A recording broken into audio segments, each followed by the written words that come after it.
somewhere around. Do do do do do do. Looks like it's live. Do do do do do. It is. It's live. We're live. It's Friday. Good afternoon, if you're in Eastern America. How are you? It is Friday with friends. We're starting just a couple of minutes early because why not? I'm sitting here with Jessica Robinson right now, who is a good friend of mine. Where's your name? I've got to go to the banners bit. This is the problem when I have the camera. There we go. There's Jessica. I like that. It's like Cher. It is Jessica. Everyone knows who you mean too. Everyone's like, "Oh, I know her." Right, they do, because I mean, it's kind of like me. There's only one other Simon who's got on the listserv for New England anyway. Yeah, I'm the only one. He's not English though, I don't think. So all right, that's a good good thing. So ladies and gentlemen, please. Pegg. Well, that too, yeah, right. Yes, I want to meet him one day. This is the wonderful Jessica Robinson, who is a phenomenal storyteller. Unlike me, she does not tell folk and fairy tales. She tells personal stories. And they're really good. They're really funny, and they're poignant as well, which I like. She has a lot of good things to say. But Jessica, you didn't start out telling stories. You started on the other side of the camera, didn't you? Well, yeah. I mean, I guess it depends on how far back you want to go, Simon. Not that far. When I was a kid, I started writing poetry. Oh, you did? I did. That was my thing. And then in college, people told me I was a terrible poet. So. No way. Oh, yeah. What stinkers. Yeah. So I switched to writing screenplays, and then I switched to writing novels and short stories, and then at some point I discovered storytelling. So, but along the way, yes, I got a degree in film and television production. So. Wow. Linda Schuyler Ford says the woman who is building a storytelling world. Referring to you, I think. I'm pretty sure. Yes. Well, or you. I mean, come on.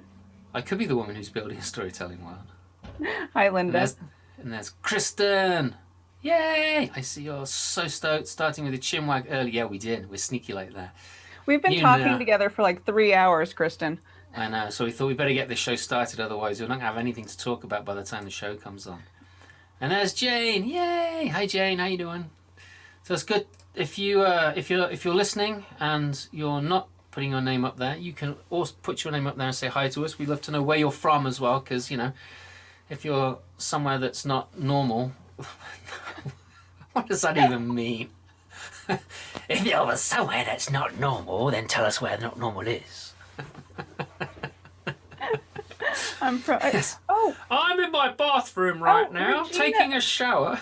Regina Stoops is from Normal. Oh, that's right. She's from Normal. Illinois? So if you're not from there. Is it Normal, Illinois?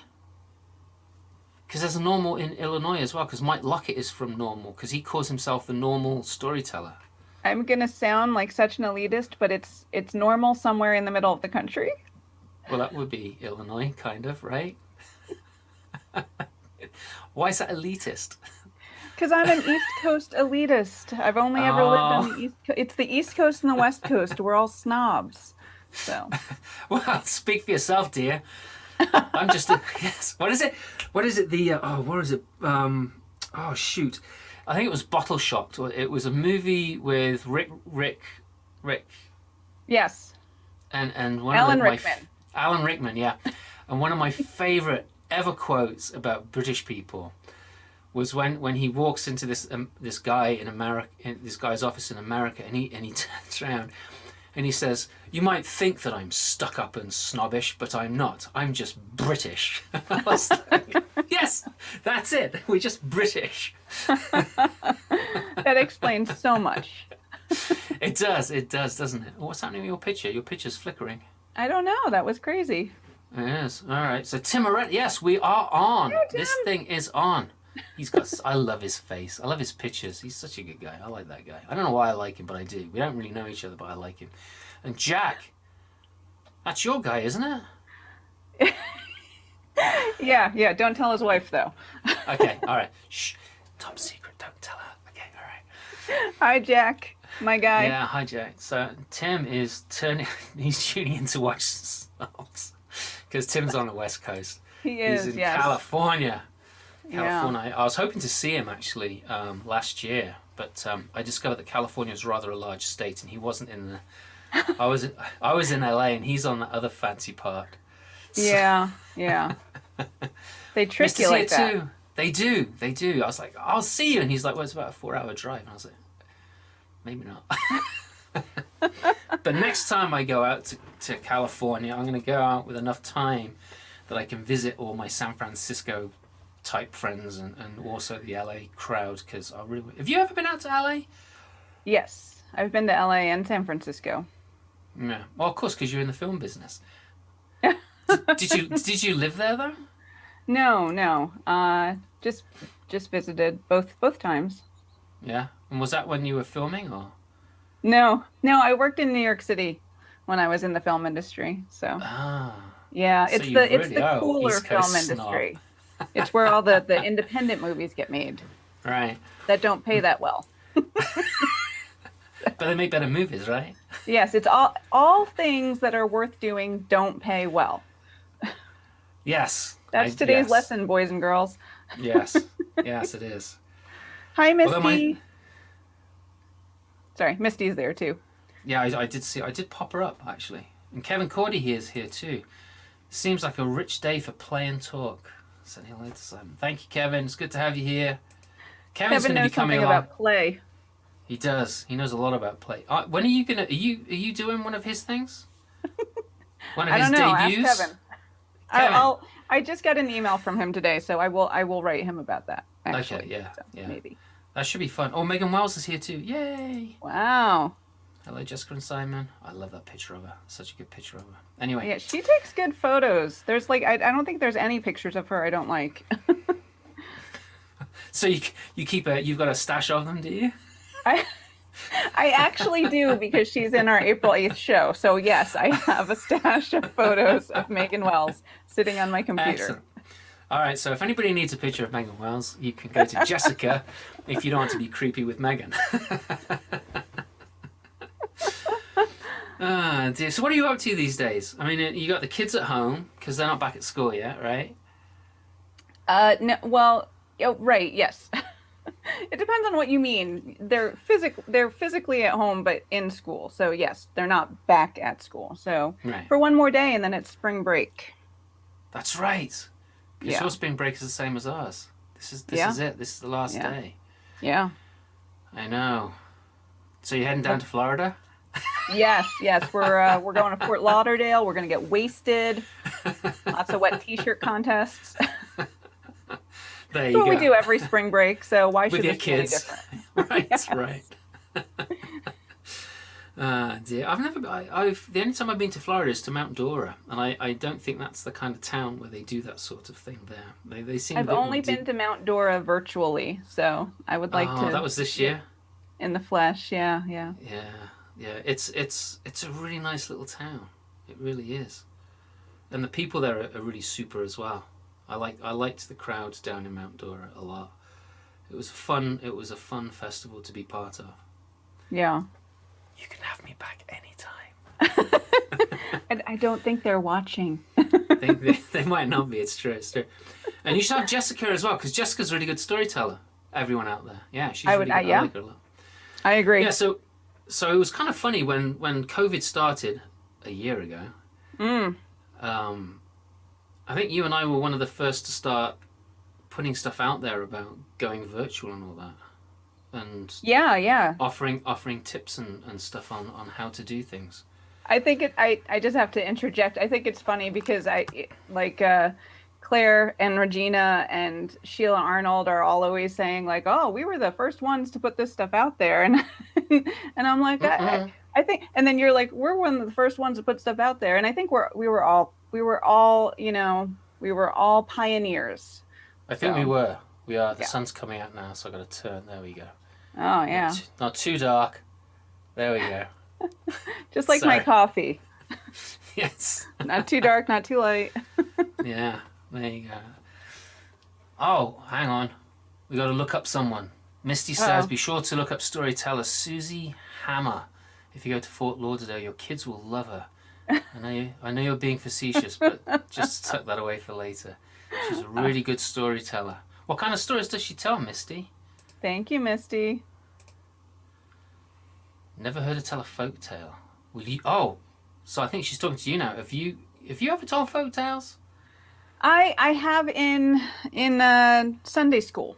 I haven't professionally, so I'm not going to grace you with a folk tale today. Sorry, Misty. I am actually going to tell the story I told for first person arts because it's in my head. And I didn't have time to come up with a new one, and because I don't think you that knew about this for ages. All right, so let me back. I'm going to backpedal here before you. Oh. Yes, I sorry. I take that back. I take that back.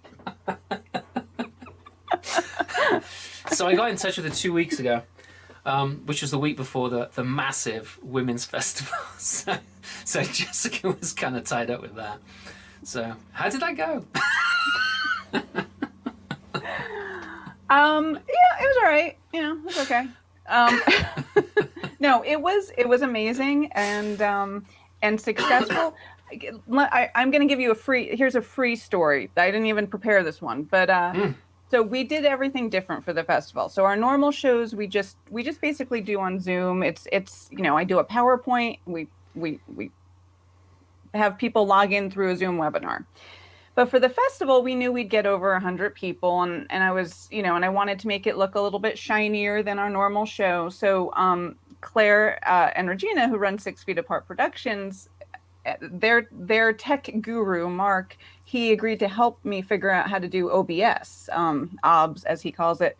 So we did the whole thing through OBS, which is it's a streaming service, so it streams everything right to YouTube. So it's a massive undertaking because you can't touch anything on your screen when you're streaming. So I had to have someone else driving Zoom, and I had to have like Zoom on a different window so I wouldn't accidentally touch it. And then we had pre-recorded videos that I had to figure out that Mark helped me figure out how to loop back into Zoom so that people were watching on Zoom, who were the other storytellers, wouldn't have to sit there in silence for 30 minutes when, one of Donna Washington's videos played. And we practiced and practiced and practiced. And finally I was like, all right, it's the night before the festival. We got everything down. Let's invite everyone to come for like a dress rehearsal where we go through so they can see how great this tech is and they can see how everything works. So it's 8 p.m. Thursday night. The festival starts on Friday. All these storytellers and MCs show up, and I'm like, all right, guys, here we go. Nothing worked.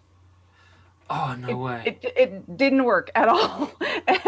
And my husband and I are just like, what is going on? What is going on? So anyway, it worked on Friday, but well, that was good. I'm glad you had the tech run through. That must have heart palpitations. Yeah. and everyone watching at home got to hear me screaming at my husband. I was just like, what are you doing? And he's like, I didn't do it. So poor guy. Yeah. He's a long-suffering husband, I think. I get the impression. Yes. Yeah, I work him pretty good. Yeah. I have a lot of respect for your man. That's so that aside, how many 36 storytellers, is that right? Or yes, more than that. Yeah, 36 total. Right. And then 9 MCs, all women be doing it for themselves. And it was approximately 24 hours of content of programming.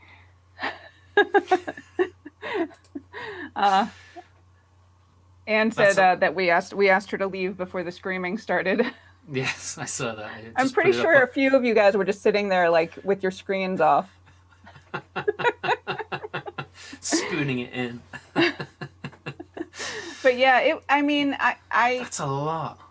I don't know how to say this without sounding like I'm bragging, but we had so many comments that some people emailed me, some people just put it in the chat, but we heard, best festival ever, which I'm not going to take that credit because there's so many phenomenal festivals out there, but we heard that over and over again. We heard phenomenal, we heard wow, we heard bravo, we heard this was amazing, this felt different, this was whatever. Nice.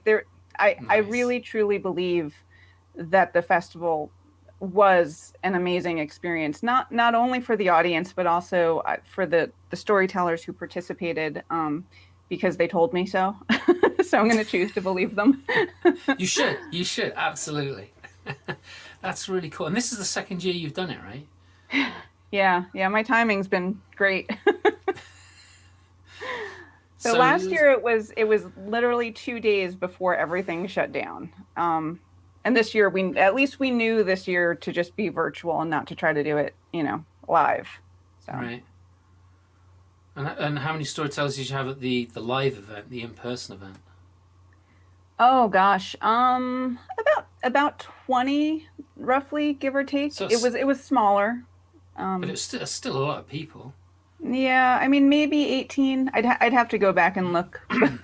But something like that. 18 to 20. There you go. That is a lot.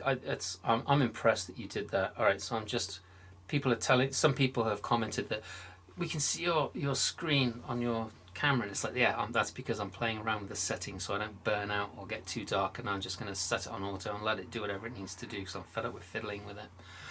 So we've got some comments about it. Skylar says that you should take credit. You do take credit, so just take credit for it. You did great. And Tom Davis, who could Thank be you, Karen Linda. Davis in disguise, said it was great. Thank you, Tom. And Ruth Ann said, well, not sure what that means. Anyway, it means you did it well. Oh, and Katie. So NSM were involved as well, right? The National Yes, Storytelling yeah. Network.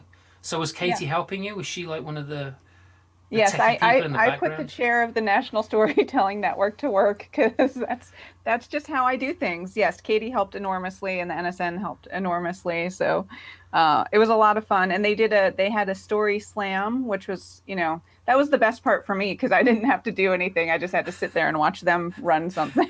That's when you went to take a quiet breather and lay down on the bed and go, it's okay, everything's going all right, everything's going all right. Yeah, yeah. So yes, the NSN was great to work with, and they have their Earth Up conference coming up in April, so that's exciting. They do. In fact, Katie, if you want to put that in the chat, then I can throw it up on the screen. If you've got the info for that, which I'm sure you do because you're super smart like that. So yeah, that's amazing. I was very much in shock and awe when you said you were going to be doing this online. And it's like hats off to you. And to learn, I mean, I've tinkered with OBS, and I know that I've put it aside and like I'm going to learn some more later because it's not intuitive, and there's lots of stuff that you need to do to make it work efficiently. Yeah. A lot of prep work. It's not like this where I can just like click on these buttons and it all does it for me. You actually have to do it all yourself. Yeah, Which and is we made phenomenal. titles for all the storytellers, which again, when there's 36 of them, that takes a little bit of time. And then we made break videos to play during breaks so that people wouldn't go away. And there was just a lot of. Did you send people catheters before the festival started? I don't mean don't go away to go potty. I just meant, So, thank you, Kristen. Kristen commented as well. On the great space that it provided for women storytellers. I will take credit for that. So. Yeah, you should, because it's it's one thing that I've noticed that. So when you all right, I'm going to be complete disclosure. No, it's all right. It's all good. So Jessica wrote a blog which is on her website, which is I'll show you. I'll give you her website right now. Jessica's no, not there. That might be the blog on the NSN that you're referring to. Oh, is that where it is? Mm-hmm. Okay then. So you didn't put the blog but on your you can give them my my information. That's fine. Okay, so this is Jessica's website. So if you need to contact Jessica for any reason whatsoever, you can do it through here. And if you need the link to the NSN blog that she wrote, which is very short and easy to read, no big words, because she was writing with me in mind, I think. When she's doing an all women's festival, I was like thinking, I felt a little slighted. Because there are way more female storytellers than there are male storytellers. And then I read her blog because I was thinking libraries and I wasn't thinking of festivals at the time. And it's true what you say is that a lot of these festivals have mostly men performing. there'll be like 2 or 3 guys and 1 woman, and I find that really interesting when I think most of the storytellers in our community are in fact female. So there's this huge body of female storytellers who are being ignored, and there's such great talent out there. So thank you for putting that festival out there, and also for explaining why in that blog, which I summed up in a sentence. Thank you for explaining it to everyone at home too. No, you're welcome. You're welcome. Because it's true though, isn't it? I mean, don't you think there are more female storytellers out there than male? I believe statistically there are, yes. Right. Yeah. And yet... Well, I mean, it's, it's one of those things that I think, most women already know this, and, just no offense, but it's like that in every field.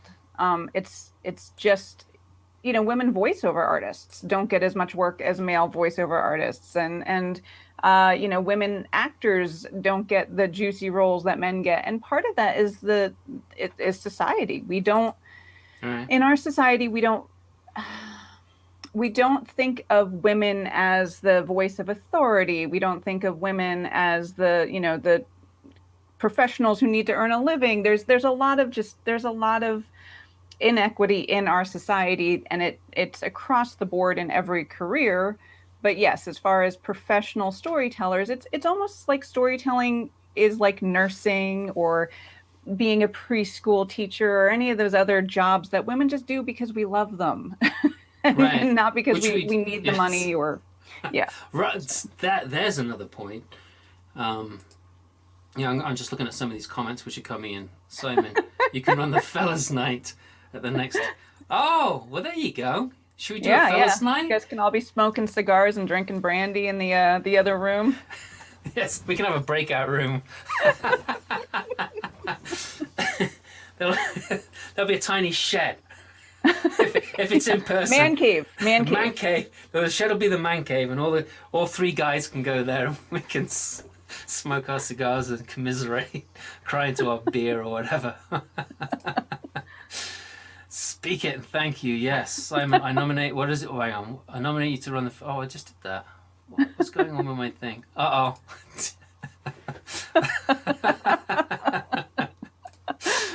I'm with you, Tim. Yeah, the Women's Festival should be the Women's Festival.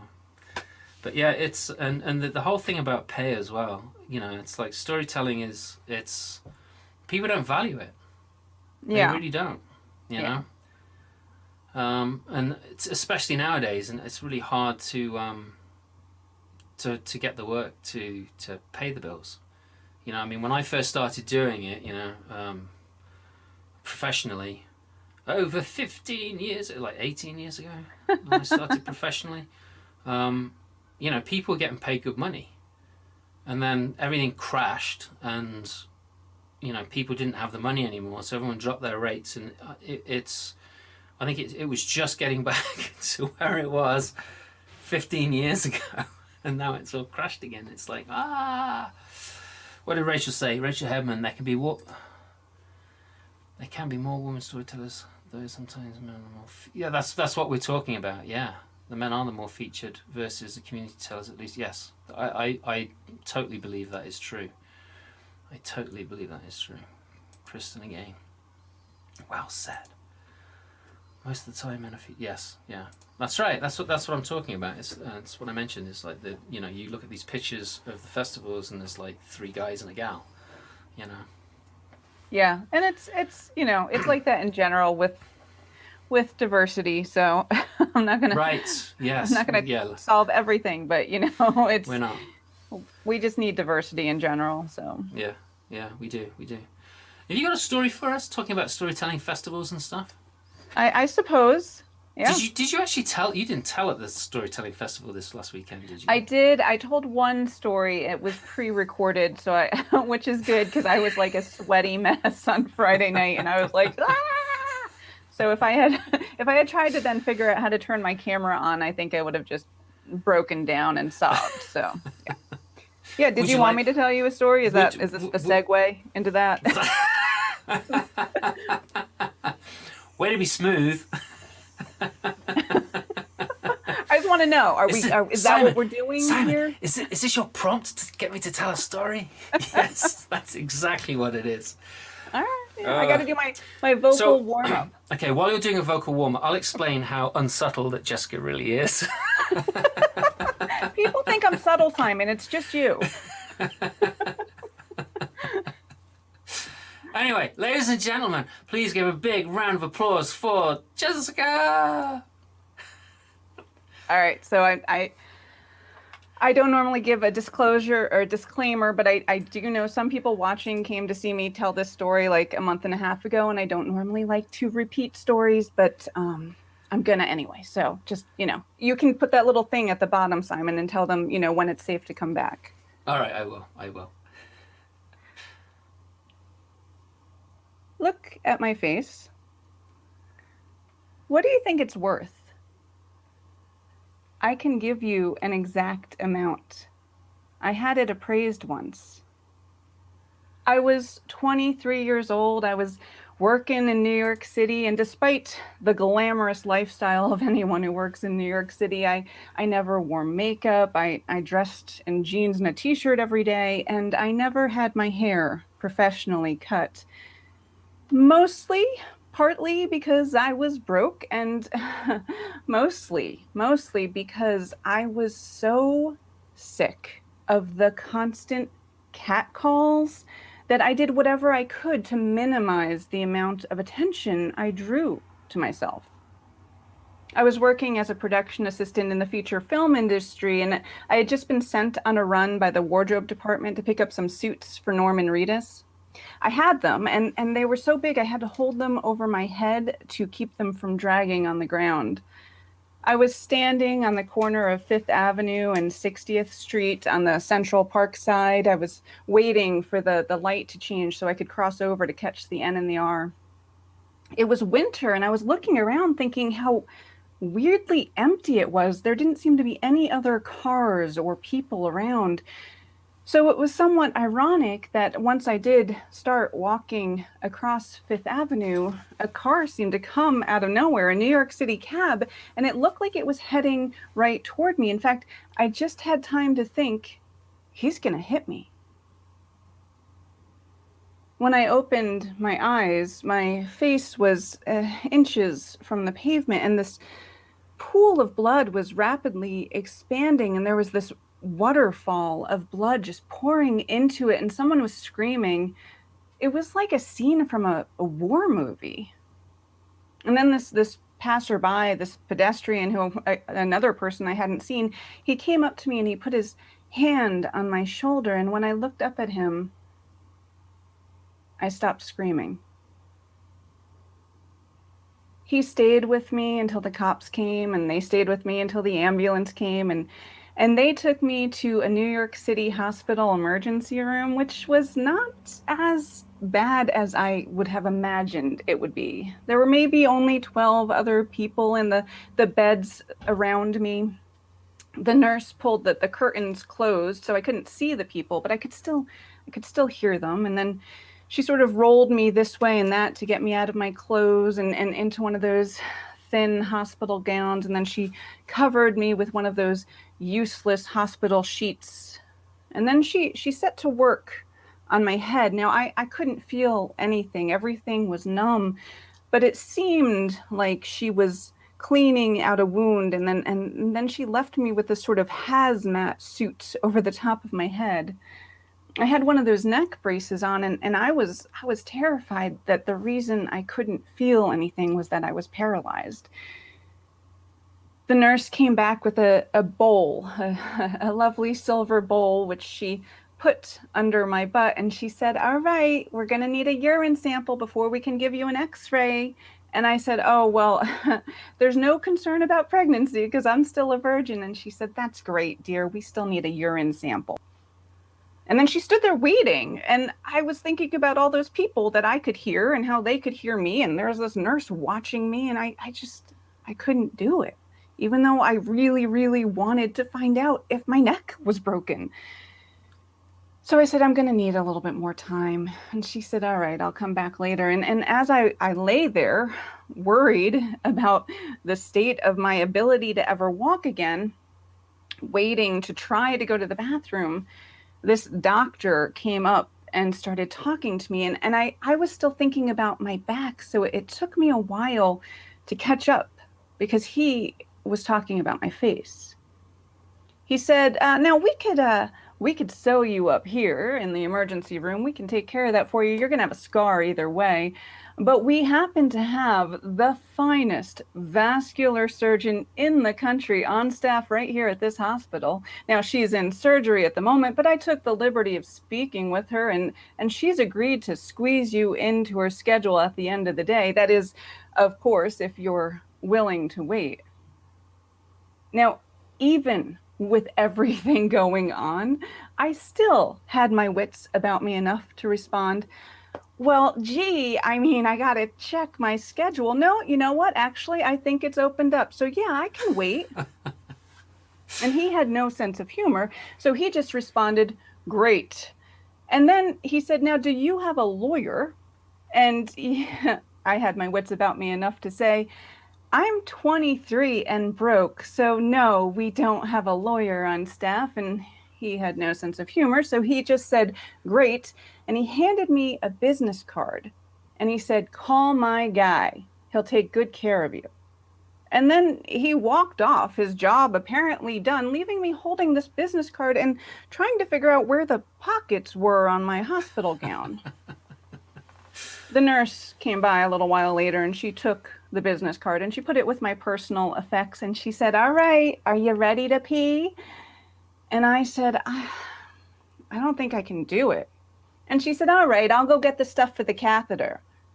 And I said, you know what? Actually, I think I can do it. And I did. And I wasn't pregnant. And my back and my neck were not broken. And a few hours later, the finest vascular surgeon in the country showed up and she put her face over mine and she got to work. And as she worked, she talked, which was good because it is very weird having your face operated on while you are conscious. She explained to me that when my face met Fifth Avenue, I left behind not only skin, but also tissue and muscle the size of a softball, and that she was going to do her best to close the wound, to sew me up, but there was never going to be enough muscle for her to pull closed fully across my forehead. So I would always have an area of my forehead that just didn't move. It had no muscle in it. And with everything going on, I still had my wits about me enough to say, awesome, it's like free Botox. And she had a sense of humor, so she laughed. She finished the procedure and I went home to recuperate the next day, and I recuperated over 2 weeks. I did call that lawyer and he agreed that we had a case and he took me on. Now, I never saw this when I was in the hospital. And then when I got home, I had bandages on my head. It was another 2 weeks before they took the bandages off. And then I went back to work in the city and I had big, ugly stitches across my forehead. And then when the stitches came out, I had a big, ugly, puffy red scar on my forehead. And it just felt like everywhere I went, there was this red beacon of unwanted attention, and my anxiety grew. And it got to the point where a couple weeks later, I couldn't take it anymore. And I finally went, for the first time since moving to New York, I finally went and got my hair professionally done. When I sat in the chair, the woman said, what do you want? And I said, I don't care as long as you cover this. And she proceeded to give me bangs. And I proceeded to sob through the whole haircut because it felt like the end of something. I assure you that haircut was traumatic, not only for me, but for the poor lady cutting my hair. But we got through it together. and I had bangs. And I went back to work the next day, and my life went back to sort of normal. About a year later, my lawyer called and he said their lawyers were ready to meet with me. And so I went into the city and I met with him, my lawyer, about 15 minutes before going up to meet with them. And he said, how you doing? And I said, well, my back's really messed up. I've been in traction and physical therapy and chiropractic. And he said, no, no, no. Soft tissue damage doesn't pay. How's your face? Can you move those? So I did. And he said, does that ever look any worse? And I said, what? And he said, yeah, like that. Can you do that the whole time we're up there? You might not be able to tell through the camera at home, but when I raise my eyebrows, that part of my forehead that has no movement, it creates this hideous crater. Now, I figured I wasn't going to get anything for my back, so I might as well get as much as possible for my face. My lawyer and I walked into a room filled with 12 guys in various shades of gray suits who all stared at me for 5 minutes while I held my eyebrows up before I was summarily dismissed. 3 weeks later, I got a check in the mail for the sum total value of what a 23-year-old girl's face is worth. $40,000. Over the past 20 years, it's been a little over 20 years, I have gone very few days without back or neck pain. And it's getting worse as I get older. Conversely, as I get older, I hardly ever think about what people think about my face anymore, or my scar for that matter. Although, if I am being completely honest, there have been very few days over the past 20 years that my scar hasn't been covered by bangs. Thank you. Oh my gosh. That's a story and a half. Holy cow. It's round of applause for Jessica. Yes. Round of applause for Jessica. That was freaking awesome and heartbreaking at the same time. What kind of a society do we live in where the doctor says, talk to my guy, right? And I'm not even going to go down the road of ethics there, but then to there's no money in soft tissue, and yet that's what you live with today, and that 40 grand is probably not covered the cost of chiropractic stuff and any PT work that you're doing. I mean, that's, oh my gosh. Yeah, there's a lot to unpack. So there is a lot to unpack. Yeah, there really is. I have never.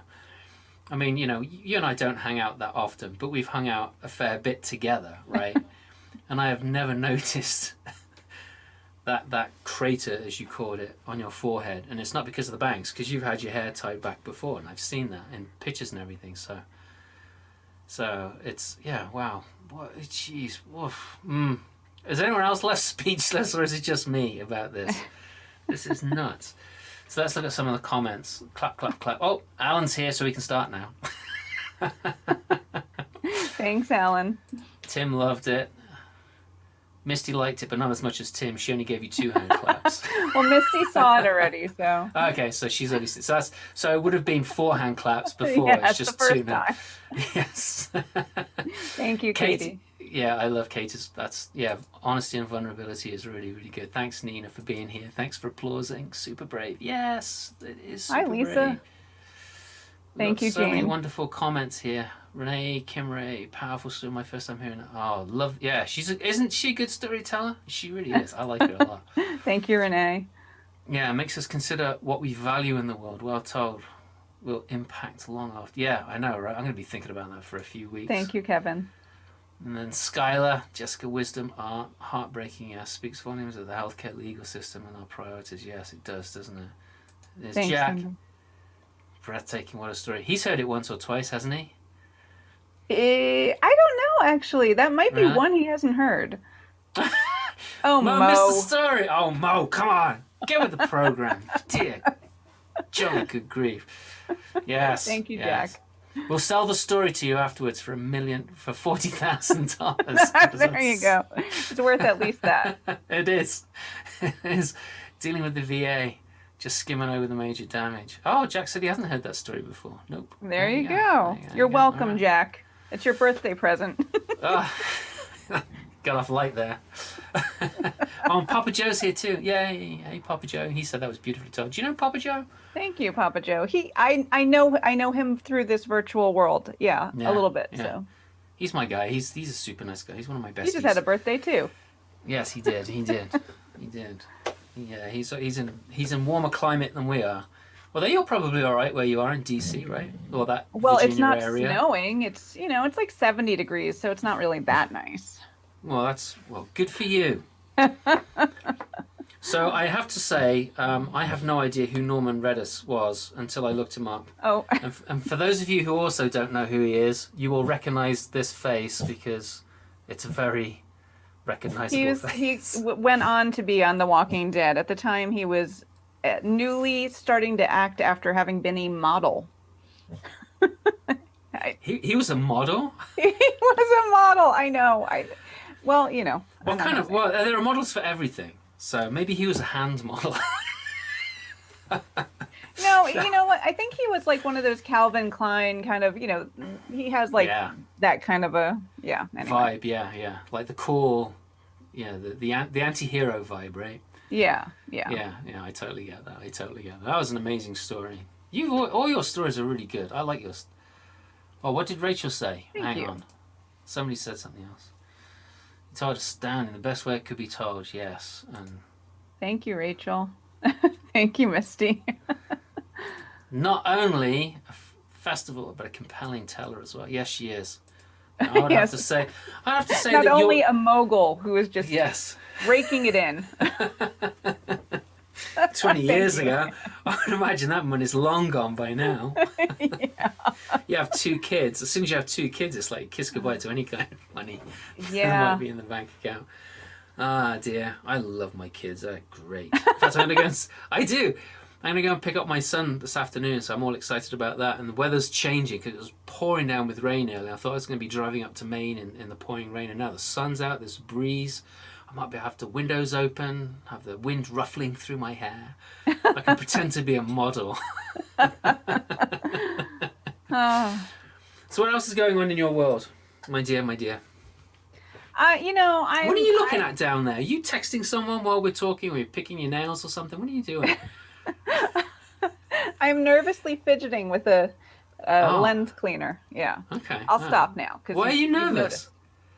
I don't know, because I'm like sitting here and there's a camera on me. It's this is, despite the last year, I'm still not quite used to just sitting here and having some like people staring at me over a camera.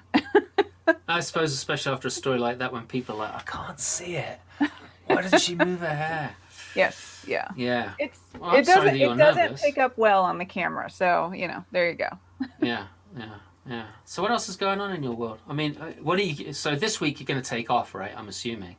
Yeah, no, you would think. If I was smart. Nina Lasiga is in our show tomorrow night. So Better Said Than Done has a show tomorrow night, and Jack Shear is going to be the tech op, and he's pulled together all the stuff for it. So I haven't had to work very hard, but and Cheddar Galloway is in it. So Better Said Than Done has a show tomorrow night, and at what time? 8 p.m. Eastern. 8 p.m. Eastern? I sent you the information, but if you want to come. Yes. And it's I will stop looking at that. It's $5 minimum like all our shows, but you can pay more if you want to. So Right. And if you go to bettersaidthandone.com, that's where you can get tickets from. yes. Forget So the that's storyteller tomorrow. bit. And then on Monday, I feel like I have something on Monday, but I don't. I think I've sort of blocked it. Do you have any idea what's going on Monday? I don't even know what I'm doing on Monday. Actually, I do, because my son has. I do know what I'm doing on Monday. I am clearing my calendar for Monday because my son has an interview up in Maine on Monday. Oh. And we are one car short, so I'm going to be driving him up there to this interview. So So you're that's what I'm serious. doing on I Monday. was just kidding. No, Monday no, night is 6 Feet Apart Productions 1 year anniversary. And you and I are both that's in it. right. Yes, we are, but But it's we recorded. pre-recorded, so it's okay. Yes, It's going to be all right. yes. 6 Feet Apart is done with my fellow bonkers Brit. She's got a show called a podcast called The Bonkers Brit. And as soon as I saw she had this show, I was like, I should have called my show that. we're both a bit to be fair, I bonkers. think Yeah. Claire is more bonkers than you. She is. I'm more grown up than she is. Over the years, I've grown up more. I think if you met me when I was 20, you would have. I was a very different boy, very different boy. Yeah, and the 6. Yeah, so Mo, who else is on the 6 feet? 6 feet. Let me have a quick look. Oh, you don't have to make Mo do the work, but Bill Lepp is going to be there. Diane Ferlot. You. I need to phone her. Me. Yeah, me, you. That's all. That's all we really need. Is Mo's probably going to be there too, isn't she? I mean, she must do if she's like saying 6 feet No, apart. she just knows. She just knows my calendar. That's all. She's just. Is she another one of your stalker friends? Yeah. Yes. Mo is. You have stalking quite a me. few of those. Because Like Claire's Megan one of Wells. yours.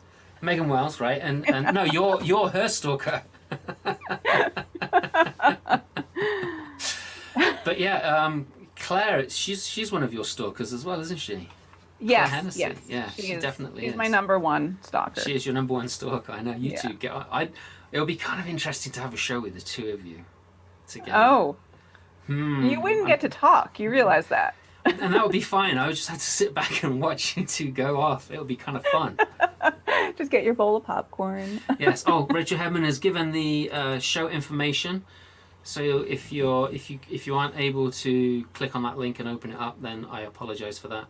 But you can write it down there. It's pretty easy. And I do. Show. I am a very good person, and I have it on that storyteller page that you've been sharing. So you can find the information from my page for the 6 Feet Apart show. And then I'm also doing a Story Crossroads workshop on May 1st. So you can find that on my page. And I'm doing a one-woman show. I'm doing my one-woman show. Coincidentally, it's my one-woman show on April 22nd for Totally True Things, which is a show out of New York City. So. Oh wow! So what's your workshop? What's your workshop about? I don't know. What are you teaching? Storytelling. So if you want to go to some storytelling. workshop that Jessica's going to do, it might be on storytelling, it might be on something, it might be on producing a show, it might be on OBS now. Who knows? Oh no, you don't want that. No, you don't. No. It's on sharing personal stories or on crafting personal stories, which is, it's a different art than crafting folktales. So it's hopefully I'll just cover the whole thing in an hour and a half. Oh, good luck. Oof, that's not long. That's not long at all. Yeah, there's a side to personal stories that is really tricky, especially with stories like the one that you just shared, which you did really, really well. I teach storytelling as well in communities and places, businesses and whatnot. And I was doing one workshop, and this woman told this story, and it was one of those stories where she hadn't resolved it herself yet. And she was still suffering from the experience that she was sharing, and it was really hard for me to try and dissuade her from telling that story and finding maybe another one that wasn't so raw, because I had more than an hour and a half. It was 3-hour workshops that I was doing, and then we were going to maybe it was 4, I don't know, but anyway, on the last night we were going to present these stories. And there's this whole thing that you need to do to get through a story before you can present it in a way that doesn't make your audience feel vulnerable or triggered, right? And that's So are you going to be talking about that at all, or is that going to be a tiny? I mean, I wasn't gonna, but Maybe I you do. I should. do. So I teach, I teach 4-hour workshops. I teach 5-week workshops. So I do Right. cover that, and I agree with you. Um, it's not as much of a problem, I think, because so many people are used to seeing, better said than done, obviously, is the big one, but then, the Moth and some of these other little upstart Yes, it's a shows. little. So I think people sort of, for the most part, know at this point that they're not supposed to be on stage crying. But I do suggest that if you're going to cry when you're working on a story, that it's not the best story to perform. It might be a good Yeah, one to table for later. And yeah, and just like you said, you don't want to make the audience uncomfortable. Like right. if they're worried for you and they're feeling bad for you and that's what they get out of your story, then Yeah, I don't think you're that's ready to tell that no. story. So, Yeah, no, I totally agree. Eileen, who's a friend of mine from way back when, we've known each other since we were kids. It's hard to tell your own story because it's only your side of the story. I think there's an element of truth there. But hmm do you want to talk to that? well, I will I will say that's also what makes it good. Um, I have a few ex-boyfriends who would love to tell their side of the story, but they don't get to. Um, so no, I mean, And I that's do okay, think right? yeah, I'm telling it. History is written by the victors. Um, I'm glad you were the victor. That's good. yeah, I am in the story at least. I think I think it's you have to have perspective. I mean, so Yeah. that's if it's a deep story, I've told stories about getting drunk and throwing up. I mean, those stories you don't really need that much perspective on. But if you're Right. telling a story about something deeply emotional, then there is an element of therapy. I don't like comparing it to therapy, but there is an element where you have to think about, like, who was I in the story? How was I changed by this event? Like, what is the deeper meaning, at least to me, even if there isn't a greater, deeper meaning for the audience? So there's added complexity in some ways to telling a personal story. Yeah. Yeah, I would agree with that. Because with a folk and fairy tale, which is probably one of the reasons why I stay away from these stories. It's not that I mean, I have a lot of issues. I've owned this many times before, We and know. yes, a lot of my people that know me well, they know I have issues, and I'm working through them. But yeah, there's this whole side of being ready. I mean, Lanny and I talked about it last week a little bit, and we're working on a workshop together. And one of the things that we do is look at that. She actually did. There's a video that I highly recommend everyone to go and watch. It's on her website, and it's called My Life or My Story in 6 Chapters, and it's a phenomenal experiment. And she tells the story from just the basic facts, right, and then she does the perpetrator's version of the story, right, and then she does I can't remember what it's really called, but it's like the board of directors, and those are people who have influenced you in your life, whether you know them or not. So it could be Mr. Rogers, right? It could be Obama. It could be the person that lived next door. It could be a grandma, right? So it's the story from the board of directors where they come to your aid and make sure that everything goes right. And then there's the next version is the fairy tale, where you tell it as a fairy story. And so you can add ogres and witches and magicians and crones that come to your rescue. And then there's how you would tell the story now. And then the sixth chapter is where something happens where you're triggered in the same way, but you handle it. It's like, oh, I've been triggered, and that's okay, and I'm done with it now, right? And that, I think, watching that film of her doing those 6 chapters of her this one particular issue in her life, it's really, really powerful way of looking at story, certainly personal narrative, because it does. If you look at the story from the perpetrators, so in her story it's about her singing and how her father put his hand over her mouth when she's belting out a song in church, right? And I get that, because I think I was one of those kids who went to church, and before I could read and understood the lyrics, I would just make up my own words and sing as loudly as possible. My mother used to, stop, you know, you can't sing the lyrics to Humpty Dumpty to, you know, all things great and wonderful. But and then you tell it from the perpetrator side. So what's my mother's side of the story? You know, why was she doing that? You know, and it's interesting to look at that side of the story as well. And even if you don't use that in your own personal narrative, to look at that person's perspective and where they're coming from, if you know the perpetrator, then it can help your story a great deal, I think. Because then you come at it with a lot more empathy, right? In those circumstances. Am I right or am I wrong? Come on, talk to me. No, I think you're right. And then I think the other part of that, which is, you know, is when you perform the story and then you get the audience's perspective. Right, yeah. Which, you know, and whether that's a folktale or a personal narrative or anything, it's just interesting to hear. You can tell the same story 100 times, and the audience's reaction, and not only whether they laugh or cry, but also they come up to you afterwards, and some of them are like, "Oh wow, that was about this relationship I was in," and I was like, "No, it wasn't, but okay," you know, or that's, you know, I've told stories about my mom or my dad, and like I've had people come up to me and say, "Wow, was your mom really that mean?" And I was like, I don't know. Was she? I didn't think she was that mean, but I guess she comes off that way. So it's interesting to hear what other people think of you telling them about your life. So, and I think and stories, I think they also, I mean, we tell them differently each time we tell them, or at least I do. You know, even if it's like it might be just a small nuance, or it might be like, depending on the audience, it might have a massive change in it. Right, or you might miss a bit out and think, "Oh my gosh, where can I put this back in again?" You know, right?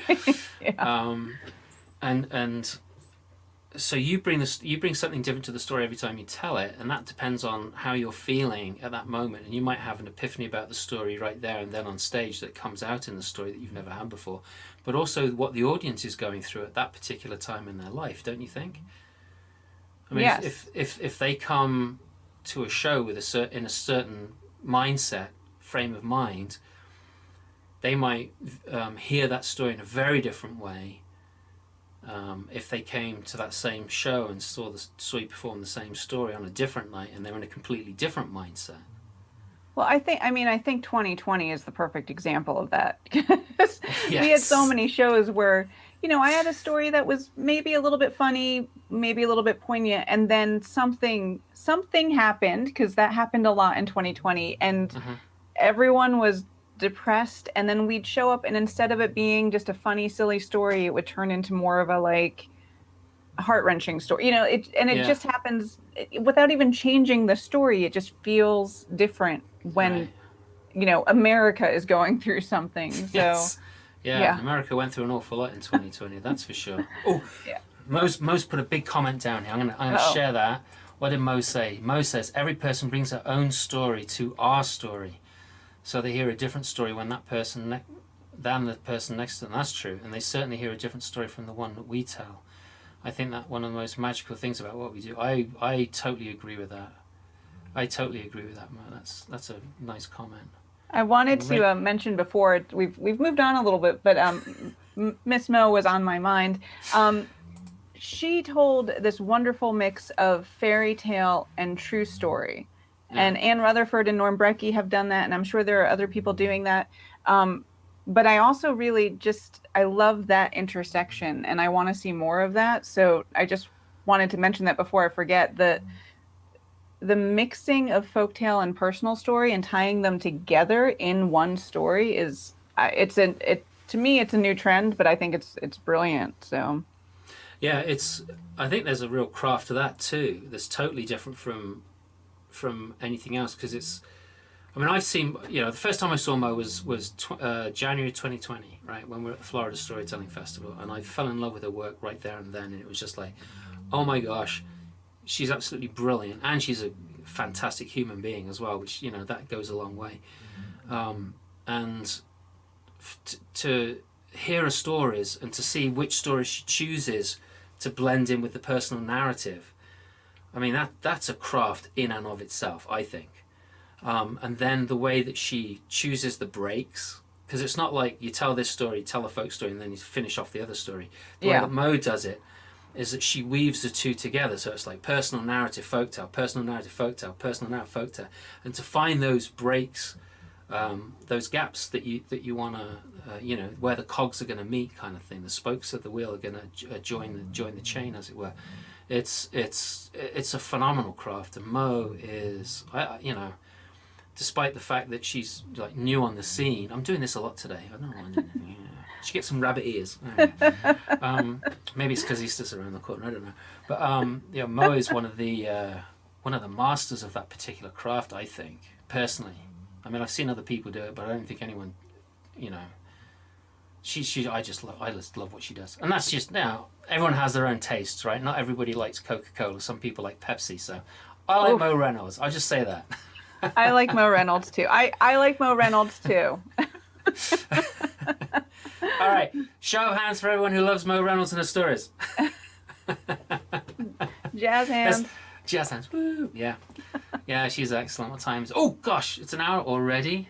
I know. Where has the time gone? So talking about Anne Rutherford, she just posted a comment. And her comments, we've done an open mic with personal stories in counterpart to grim stories. That is, I bet that is. Anne, you never told me that you did that when we had you on the show. And Anne and Norm have a great story that they tell together that's part folktale and part true life too. So yeah, I haven't heard that. I need to hear that. Oh, there we go.